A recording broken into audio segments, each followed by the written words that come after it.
Rusia marah besar ke Israel gara-gara pejabat Israel ikut mengecam Rusia atas nama kemanusiaan kasus di Ukraina. Rusia meminta Israel bercermin dulu sebelum komentar. Salah satu contoh mencolok dari hal ini adalah pernyataan baru-baru ini yang dibuat oleh Menteri Luar Negeri Israel Yair Lapid, yang mengatakan bahwa tidak ada pembenaran untuk invasi Rusia ke Ukraina.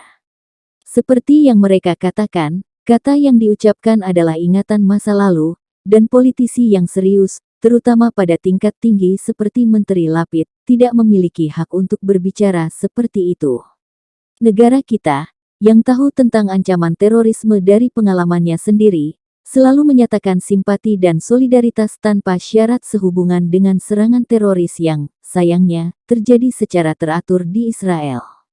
Dalam konteks ini, semakin aneh mendengar pertanyaan-pertanyaan anti-Rusia dari Menteri Luar Negeri Israel, negara yang telah bertanggung jawab, selama beberapa dekade, atas kegagalan mencapai solusi damai untuk konflik Palestina-Israel, kata Menteri Luar Negeri Rusia Sergei Lavrov dikutip Tribun Timur dari akun resmi Kemenlu Rusia hari ini. Konflik Israel-Palestina adalah salah satu masalah regional yang masih ada dan terus mempengaruhi kehidupan jutaan orang dan masa depan mereka, serta keamanan internasional. Mari kita mengingat latar belakang secara singkat, dan juga menyoroti peran para pemain utama.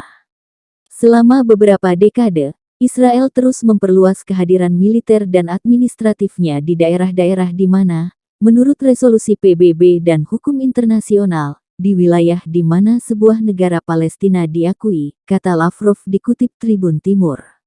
Rusia akan meminta pertanggungjawaban Israel atas komentar miring pejabatnya terhadap Rusia hanya untuk mencari popularitas sesaat dan keuntungan jangka pendek.